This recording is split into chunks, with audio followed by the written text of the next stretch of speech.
My daughter and grandson are dead. Forget it. I will never forgive you." My mother's words pierced the air, each syllable an icy dagger. As a child, my mother was distant and cold. I never warmed up to her. When she uttered those words over the phone, my husband's distress was palpable. "Maybe you're not lying. I don't mind. Because if you are, you'll be in trouble." Her voice took on a sinister tone, chilling me to the bone. I could almost picture her smirking on the other end of the line. "Good. Shall we go then? I think we are the ones who are really in trouble." I managed to respond before she hung up. "My name is Lily, a 33-year-old office worker. I met my husband, Keigo, through my grandmother, who attends a tea ceremony class. I wasn't keen on meeting him. He was the grandson of someone from the class. But my grandmother insisted, saying, 'Lily, please meet him just once.' Reluctantly, I acquiesced. Approaching 30, I knew marriage was inevitable. To my surprise, Keigo and his family were genuinely kind. After a year of dating, I married Keigo. His family, with their prosperous business, was worlds apart from my humble upbringing. My friends and colleagues envied me, calling me spoiled. I was right that you two would get along, my grandmother beamed proudly. Keigo's family included his parents and grandmother, though his brother had passed away. Keigo had never lived alone before marriage, so his domestic skills were lacking. I found myself frustrated with his habits. He'd leave clothes strewn about and dishes unwashed. One day, he casually referred to me as mother. Shocked, I packed my bags and left. At home, I feigned loneliness, masking the truth about my crumbling marriage. When my grandmother inquired about my marital bliss, I forced a smile. "It's okay," I replied, hiding the turmoil within. But deep down, I knew the root of my unease. My mother. She had always been intimidating, casting a shadow over my childhood. With my father busy with work and my grandfather gone, her presence loomed large. My parents' house had always revolved around my grandmother, leaving little room for warmth or connection.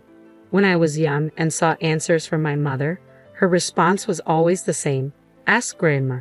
It left me feeling like she wasn't interested in me, so I stopped confiding in my parents altogether. Yet my grandmother was different, intrusive, yes, but she believed that following her advice would lead to happiness. As soon as I graduated from university, I left home.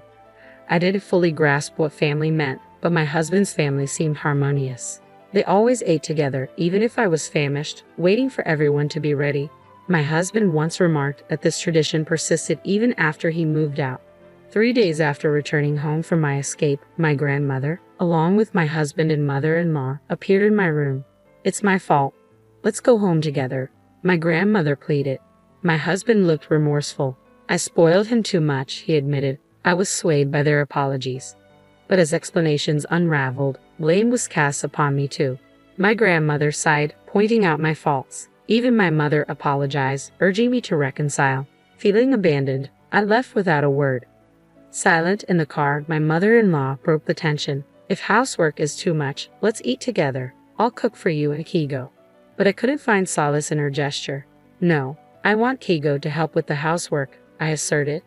Surprised, my mother-in-law questioned, "Isn't housework the wife's job?" I retorted, "I have a job too. We're not a conventional family. Keigo will inherit the company, but that doesn't make household chores solely my responsibility."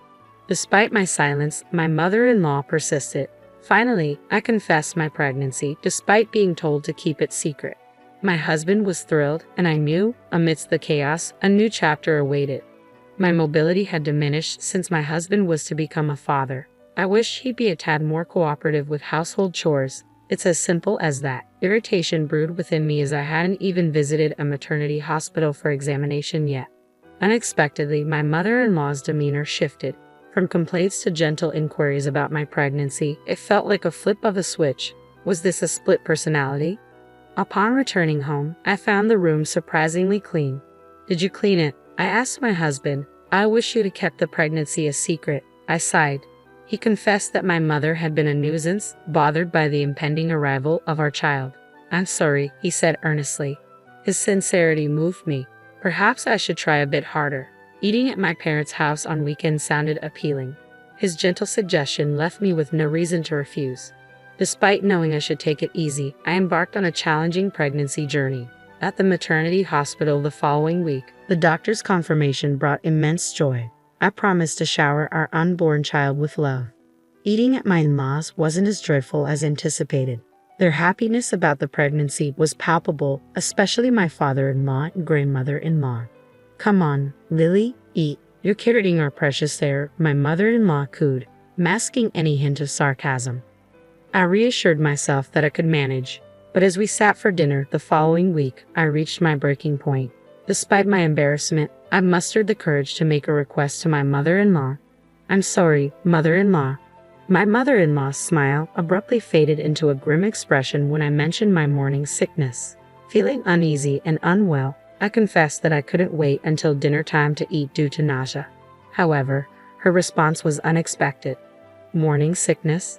Didn't Keigo tell you? We have a rule to eat only when everyone is present. Please be patient," she stated firmly, catching me off guard. Her subsequent attempt at humor, calling the situation totally nasty, only added to my distress, tears welling up in my eyes. That evening, with my father-in-law arriving home late, dinner was delayed until after 8 p.m. Unable to wait, I ate quietly while my mother-in-law was out, feeling ashamed of my own actions. Later, when I returned home, exhausted, my husband chided me for being greedy at my parents' house. My attempt to explain my morning sickness fell on deaf ears. "Well, I'm a man, so I don't understand," he concluded dismissively. Overwhelmed with anger and speechless, I ceased visiting my in-laws. Instead, I feigned illness to avoid facing the discomfort and humiliation again. Each day, grappling with the weight of morning sickness, I longed for relief while cherishing the growing life within me. Despite my father-in-law and grandmother-in-law's gentle reminders to take it easy, my mother-in-law's relentless insistence on my presence became a source of stress. Her incessant calls only worsened the situation, leaving me with a pounding headache. In the midst of my discomfort, I couldn't help but wonder why Keigo was the only one visiting my parents' house. The pressure from my mother-in-law weighed heavily on me, pushing me further into isolation.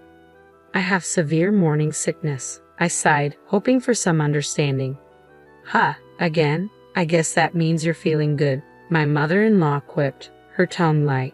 Feeling dismissed, I retorted, "Yes, even though I look sick, no one sympathizes with me.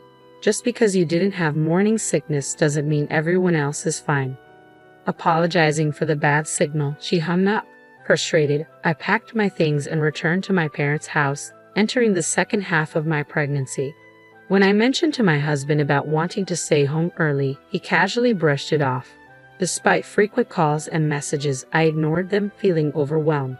Even my grandmother, usually gentle, expressed her displeasure, refusing to offer assistance. Despite the strained relationship with my in-laws, one silver lining was more time with my mother.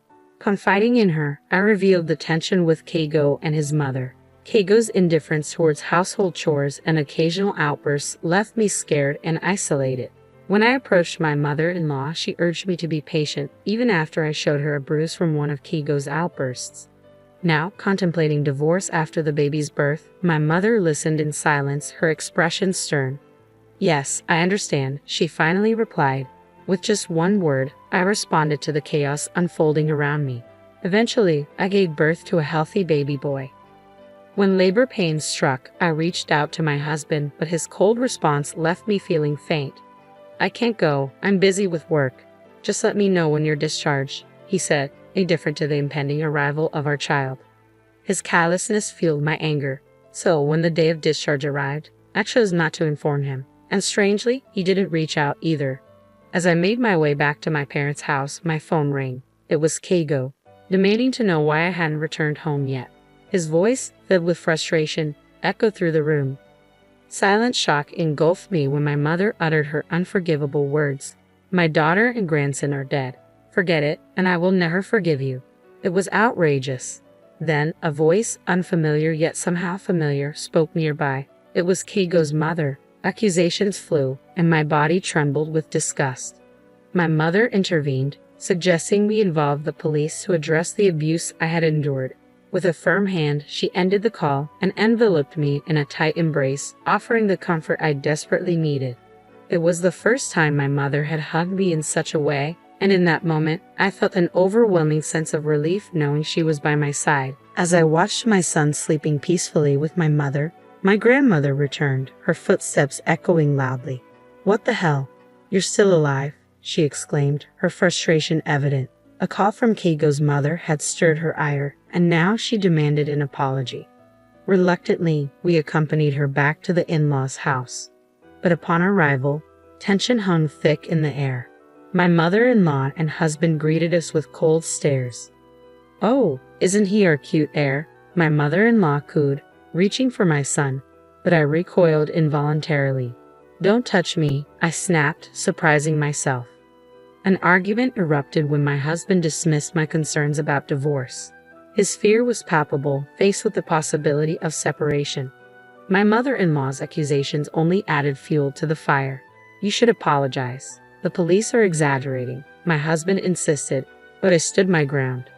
Amidst the chaos, my mother's silence spoke volumes. "Which one is crazy?" she challenged, glaring at my grandmother. Suddenly, a commotion from outside interrupted the confrontation. Keigo's grandmother arrived, her presence commanding attention. With cold eyes, she admonished her daughter and grandson for their behavior. In that moment, realization dawned. Keigo's obsession with the family business had blinded him to my struggles. His grandmother's words struck a chord, prompting apologies from both my husband and mother-in-law. As the tension eased, Keigo's grandmother turned to me. "Lily, I'll make sure you take responsibility." "I'm sorry," she said, offering a glimmer of hope for reconciliation. "I hadn't realized it, but you're considering breaking up with Keigo. However, I'd be delighted if you visited me again. Thank you for your assistance," the grandmother-in-law expressed sincerely. Glancing at my awkward grandmother, she continued, "You were insistent, so I arranged a matchmaking between our grandchildren. Lily and her mother were lovely people, but what about you?" My grandmother blushed furiously, clearly uncomfortable. As my husband and mother-in-law sat in stunned silence, I bowed deeply to my grandmother-in-law and took my leave from their house. Upon returning home and packing our belongings, my grandmother confronted us. "Where do you think you're going?" "I won't allow you to do as you please," she asserted, echoing my mother-in-law's words. "Your mother-in-law insists that you cannot divorce her son until you, Lily, have had a child. I've had enough." Later, my mother revealed that my father had been involved with another woman, for which my grandmother blamed her. When my mother demanded a divorce, my father refused to allow me to leave with her. My mother regretfully admitted that she should have fled with me to spare me from suffering. Her words brought tears to my eyes. Eventually, both my mother and I divorced our respective partners. My father initially resisted, but evidence of his affair forced him to comply. Learning of his betrayal shattered my perception of him, and I vowed never to see him again. My mother also sought compensation from my grandmother for the distress she caused. Keigo's family faced consequences too. They were ousted from their former position of influence due to embezzlement allegations. It turned out that Keigo's grandmother, now the company's chairwoman, had uncovered their wrongdoing. When faced with the ultimatum between family and company, Keigo chose the latter without hesitation. His tearful reunion with his mother bore no forgiveness, as they both faced accusations of criminal activity before disappearing. Despite the turmoil, life improved after our divorces. My mother and I rented a small room and began living together, finding solace in each other's company. I named my son, "I Am You," a testament to our newfound independence. My mother flourished on her own, rediscovering her passions and hobbies. Colleagues noticed her increased happiness, and even at my part-time job, I found myself smiling more. Through living together, I learned more about my mother, her talents, preferences, and dislikes. Grateful for everything she had done for us, I thanked her sincerely. Moving forward, I vowed to embrace the future alongside my precious family, strengthened by the bond between my mother, my son, and me.